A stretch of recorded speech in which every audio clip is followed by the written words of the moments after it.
masyarakat Surabaya, siapa yang tak kenal Indah Kurnia? Wakil rakyat yang mewakili masyarakat Surabaya dan Sidoarjo ini mengawali karirnya sebagai pegawai di Bank BCA. Pada tahun 2000, Indah menduduki puncak jabatannya di bank, yaitu menjadi pimpinan Bank BCA Tunjungan Surabaya sampai dengan tahun 2008. Sejak dia masih sekian puluh tahun yang lalu menjadi pegawai pintu depannya BCA. Bukan apa-apa, dia hanya sebagai lady on the desk itu aja yang terima tamu-tamu yang pertama. Sehingga karirnya begitu meningkat karena keadaan beliau ini menjadi kepala cabang BCA. Itu suatu karir yang luar biasa. Sebelumnya, perempuan kelahiran Surabaya 11 Agustus 1962 ini adalah seorang penyanyi pop. Ia sering membawakan lagu dari panggung ke panggung, serta mengisi acara di televisi lokal. Bahkan, ia mempunyai acara khusus di televisi, yaitu Tembang Nostalgia. Hai Nurlela, sukanya berlagu mambo caca. Hatinya takkan senang, duduknya tak tenang, dengar bunyi gendang ingin serta berlenggang. Hai Nurlela, mendengar kalipso dengan bongo, ingin menari sajo, menari baduo, siapa yang suko. Bu Indah kan memang berawal dari seorang penyanyi. Seorang penyanyi dari panggung ke panggung, dan saya pada waktu itu sebagai pemain band. Di samping dari panggung ke panggung juga kita banyak ke luar kota dan sebagainya. Ya, terus terang aja untuk mencari nafkah. Satu ketika, singkatnya, BCA itu memerlukan band. Jadi bukan cari pegawai, memerlukan band. Pada waktu itu Bu Indah di band Kasino. Kemudian band ini ditarik, direkrut supaya BCA ini kalau ada acara nggak sulit. Dia sudah ada band yang karyawan sendiri. Nah, karena supaya band ini bisa disatukan, mereka dijadikan karyawan. Singkatnya, mereka semua. Tapi Bu Indah ini berbeda. Artinya begini, contoh gini, misalnya sekarang nanti malam band main untuk acara gathering BCA. Berarti besok boleh libur atau boleh datang telat. Bu Indah enggak. Dia tetap jam 8 dia datang. Dia bilang, aku nyanyi ya nyanyi, kerja kerja. Nah, selain itu dia rajin kursus perbankan. Kursus yang lainnya enggak, yang lainnya ya memang direkrut kan banyak, sekarang perusahaan-perusahaan kayak Semen Gresik apa kan banyak mengambil seperti itu. Nah, dia kursus lama-lama dia kan jadi pintar. Mungkin dari pimpinan-pimpinan bank itu melihat ini punya potensi. Nah, satu ketika dia menjadi, kalau tidak salah dia manajer di BCA di Darmos itu tidak salah.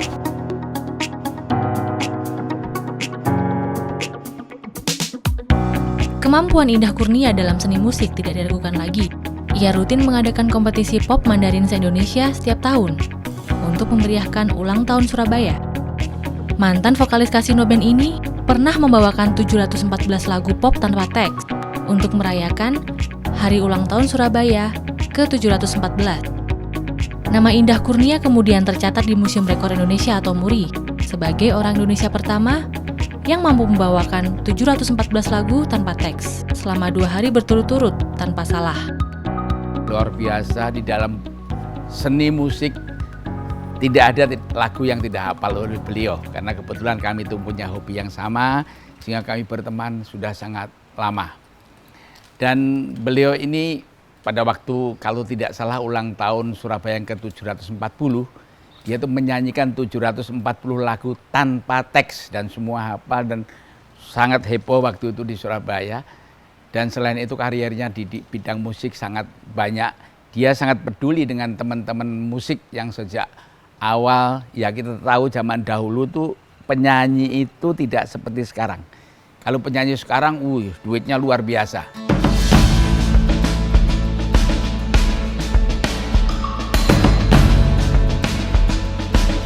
Indah Kurnia dikenal sebagai mantan manajer klub sepak bola wanita pertama di Indonesia.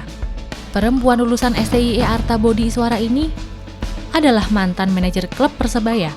Ia berhasil membawa Persebaya meraih juara Liga Indonesia di tahun 2006.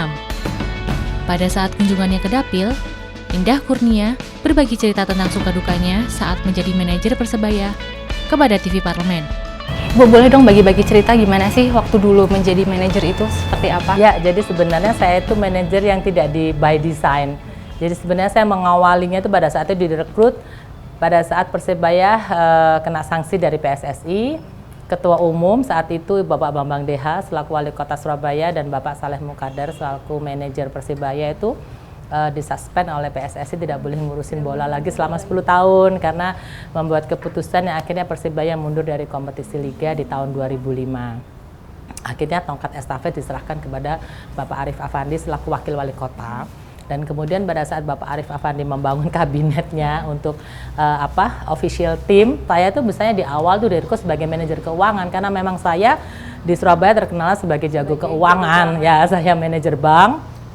Kemudian Arif memanggil saya untuk menjadi timnya dia sebagai manajemen. Tim manajemen saya kebagian tugasnya adalah sebagai manajer keuangan.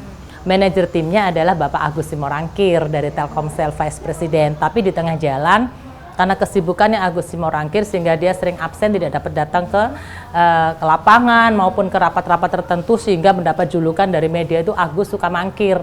Nah, itu yang membuat dia juga agak terganggu karena dia sendiri kan punya privacy, dia juga punya kesibukan, akhirnya beliau mengundurkan diri. Sementara kita harus segera mendaftarkan ke PSSI tim kita berikut lengkap dengan official tim. Tidak ada waktu lagi. Semua tangan termasuk pemain menunjuk kepada saya yang selama ini aktif di situ sebagai manajer keuangan. Kenapa saya yang lebih aktif? Karena saya yang ketemu dengan pemain untuk ngurusin masalah keuangannya, soal logistiknya semua kan saya. Akhirnya saya yang dekat dengan anak-anak pemain itu dan manajemen yang lain juga merasa dekat dengan saya. Akhirnya saya yang ditunjuk, semua tangan menunjuk kepada saya.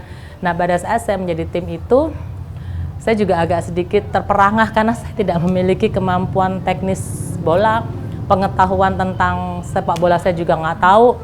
Tetapi saya percaya bahwa saya memiliki tim yang solid di bawah kepemimpinan Bapak Freddy Mully.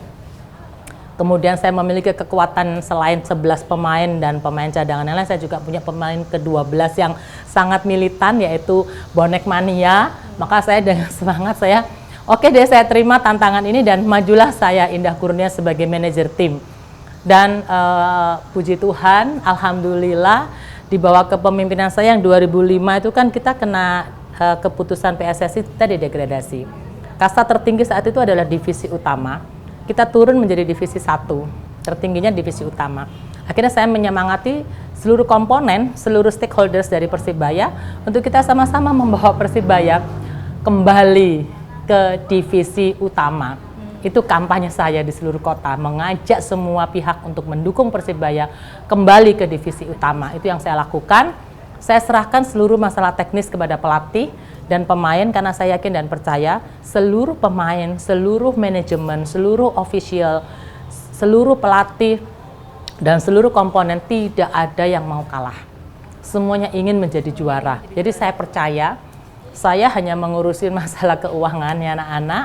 Kemudian saya menjaga soliditas termasuk pemain ke-12 yaitu anak-anak saya yang namanya Bonek Mania ini. Maka kita bersama-sama 2006 itu kita menghantar kembali Persibaya ke kitohnya, ke kasta yang sebenarnya yaitu divisi utama. Kejadian yang menarik adalah, saya nggak menyadari bahwa di Persibaya itu ada mitos yang meyakini bahwa seorang perempuan tidak boleh duduk di bangku cadangan pemain yang ada di dalam lapangan. Itu mereka itu artinya mungkin ada kejadian beberapa saat yang lalu bahwa kalau ada perempuan duduk di situ maka Persibaya bisa mempengaruhi prestasi Persibaya dan kalah. Oh, bisa kalah. Ya, pada saat saya menjadi manajer pertama kali, selalu pada saat saya habis briefing anak-anak, habis menyemangati pada saat kick off, akan menjelang kick off, saya selalu diamankan untuk berada di tribun VIP. Tapi kemudian Ibu menanggalkan mitos itu ya, Bu? Hari itu saya mencoba untuk melawan dengan bantuan Bapak Muhammad Barmen, tokoh Persebaya yang waktu itu usianya 71 tahun, sekarang beliau udah lebih tua lagi ya.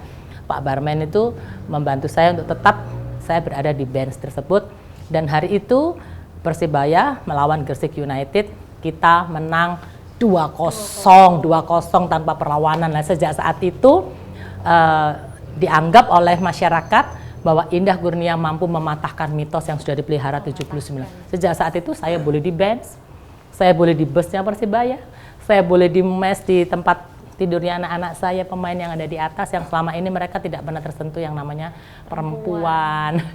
Dan akhirnya itulah cerita yang lucu, dan saya rindu dengan suasana seperti itu, kebersamaan, karena semua bersama-sama ingin membawa Persibaya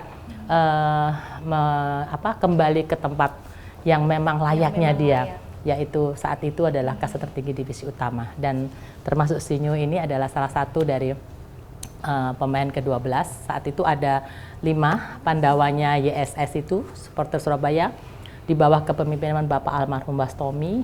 Ada almarhum sahabat saya Abah Imron yang juga barusan saja meninggalkan kita. Kemudian ada Hamim, ada Sinyo, ada Okto, ada Hasim. Itu adalah anak-anak saya yang sampai sekarang pun mereka tetap berinteraksi dengan saya. Ya, itulah kita. Tetap menganggap berteman. Ibu sebagai bundanya. Ya, kita berkeluarga dari dulu, sekarang, sampai selama-lamanya, selama kita sehat, selama kita masih bisa ada di Surabaya, maka kita akan tetap berhubungan dalam konteks kegiatan apapun, kita selalu bertemu. Dan sebentar lagi mungkin kita akan membuat kompetisi futsal, dan tetap mereka yang kerja dan saya yang mensupport dari belakang.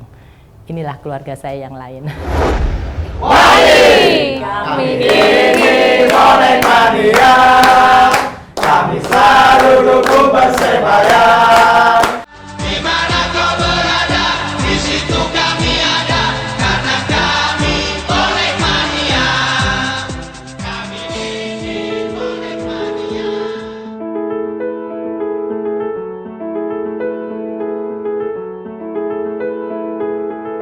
Sebagai wakil rakyat yang memiliki tanggung jawab yang besar, Indah Kurnia tetap berperan sebagai sosok ibu yang luar biasa dan selalu menjadi inspirasi bagi anak-anaknya. Dia selalu ngajarin ke saya kalau apa yang kamu mau, kamu harus kejar dengan cara yang benar, dan kamu harus jadi orang yang konsisten. Dan Mami itu orangnya yang saya tahu sih dari kecilnya emang hidupnya dari keluarga yang sangat sederhana. Jadi dia selalu ngajarin saya untuk jadilah orang yang sederhana juga, dan jadi orang yang selalu memperhitungkan sama apa yang setiap dia keluarkan gitu. Jadi kalau kita ngeluarin sesuatu ya harus diperhitungkan, ada benefitnya nggak buat kita untuk keluarin duit segitu gitu. Hargain waktu, hargain uang, jadilah orang yang sederhana, dan jadilah orang yang bisa menjadi berkat buat orang-orang di sekeliling kamu. Itu aja sih pesan Mama yang dari kecil sampai sekarang masih kepikiran, dan selalu saya ingat, nggak akan saya lupa. Kayak Mbak Indah Kurnia ini di teman-temannya itu sangat perhatian, itu yang nomor satu. Jadi dari zaman mau nyanyi, dari zaman penyanyi dulu sampai saat ini, perhatiannya ke teman-teman itu yang khususnya yang teman-teman yang malah sudah nggak aktivitas lagi ya, karena memang Mbak Indah ini nyanyinya dari kecil. Jadi dia selalu mencari sahabat-sahabatnya yang terutama yang dalam kesusahan. Itu dia lebih memberikan waktu untuk ke teman-teman yang lagi dalam kondisi susah. Tapi dia juga akan meluangkan waktu kalau ada acara apapun, asal dikasih tahu, dia pasti ada. Walaupun itu cuman hanya 5 menit atau 10 menit, dia akan berusaha untuk sahabat-sahabat penyanyi akan hadir. Itu yang luar biasa dari Mbak Indah Kurnia.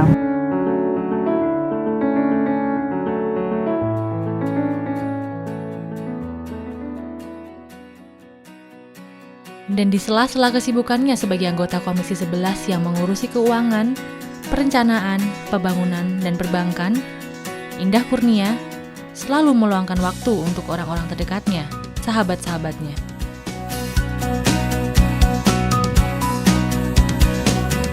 Indah Kurnia, sosok wakil rakyat yang dekat dengan masyarakat Sidoarjo dan Surabaya, karena ia sangat mencintai kota kelahirannya.